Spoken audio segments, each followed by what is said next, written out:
नमस्कार प्रिय दर्शकों, आज हम आपके लिए लेके आए हैं माँ बेटे की कहानी। एक ऐसी माँ जो अपने बच्चे को इस दुनिया में लाने के लिए न जाने कितना दर्द सहती है। प्रिय दर्शकों, कहा जाता है एक माँ अपने बच्चे के लिए सारी दुनिया से लड़ जाती है। प्रिय दर्शकों, हमें एक गांव दिखाया जाता है जिसमें मोहन और उसकी पत्नी शांति रहा करते थे। उनकी शादी हुए 5 साल बीत गए, परंतु अभी तक उनके कोई संतान नहीं थी।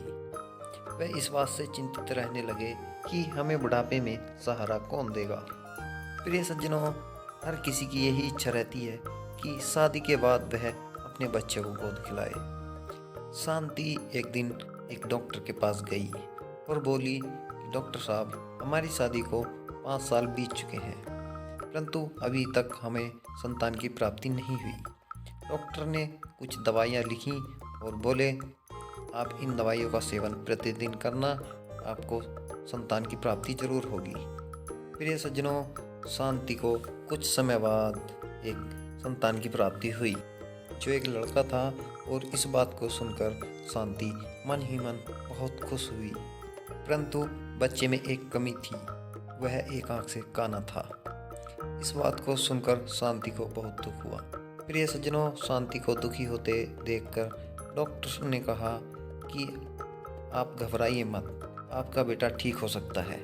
शांति ने बोला, वो कैसे?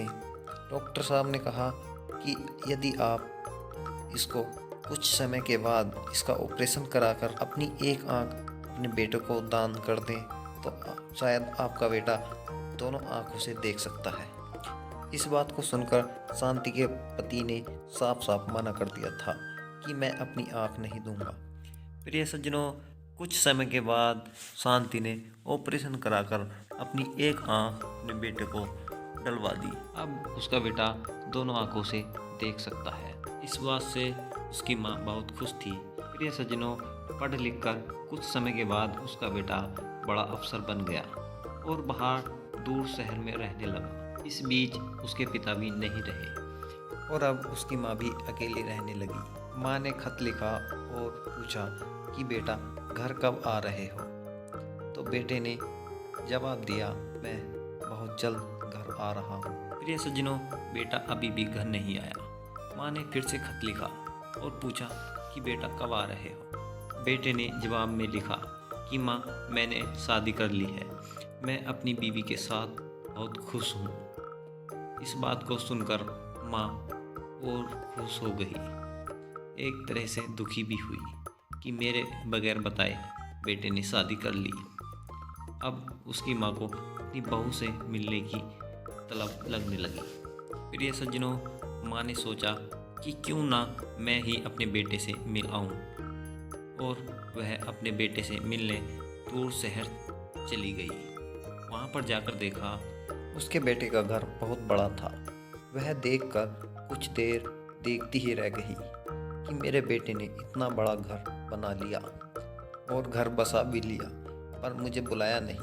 प्रिय सज्जनों, जैसे ही माँ घर में प्रवेश करती है तो उसको गेट पर गार्ड रोक लेते हैं। कहते हैं कि आप कौन हो, कहाँ जाना है, आपको किससे मिलना है? वह कहती है कि मुझे अपने बेटे से मिलना है, ये मेरे बेटे का घर है। गार्ड उसको अंदर नहीं जाने देते और वह शाम तक अपने बेटे का इंतज़ार करती है। शाम को जब उसका बेटा ऑफिस से आता है और अपनी माँ को बाहर बैठा देख गार्ड पर बहुत गुस्सा आता है। आपने मेरी माँ को बाहर क्यों रहने दिया, अंदर क्यों नहीं जाने दिया? वो बहुत बुरी भली कहता है और अपनी माँ को अंदर ले जाता है। यह सब देख उसकी बीवी गुस्सा हो जाती है, आप किस बुढ़िया को हमारे घर ले आए? वह कहता है कि ये मेरी माँ है, आज से ये यहीं रहेंगी। परंतु उसकी बीवी को ये पसंद नहीं था। वह कह सुनकर अपने पति से लड़ाई करके उसकी माँ को घर से बाहर निकलवा देती है। जैसे ही वह घर से बाहर नाराज होकर जाती है, वह सुसाइड करने की सोच लेती है। जैसे ही वह मरने जा रही थी, तभी एक छोटी बच्ची उसको बचा लेती है और अपने घर ले जाने की जिद करती है। प्रिय सज्जनों, वह ना चाहते हुए भी उस बच्ची के साथ घर पर चली जाती है। वह घर जाकर देखती है कि ये तो उसी के बेटे की बच्ची थी।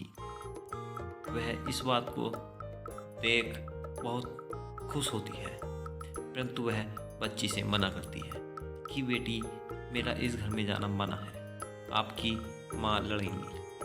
वह ज़बरदस्ती उसको अंदर ले जाती है और सारी बात बताती है कि ये अभी मरने जा रही थी, मैंने इनको बचाया। इस बात को सुनकर शांति के बेटे को बहुत गुस्सा आया और उसने अपनी बहू को पीटा।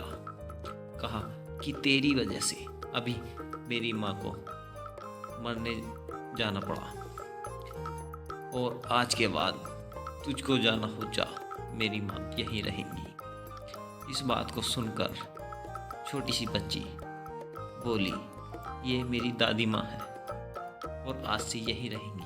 और इसके बाद सभी लोग खुशी खुशी रहने लगे। तो प्रिय सज्जनों, यदि आप भी अपनी माँ से प्यार करते हैं तो हमारे चैनल को सब्सक्राइब कर लें और हमारी वीडियो को लाइक करें। अगर आपको वीडियो अच्छी लगी हो तो बोलो जय माता दी।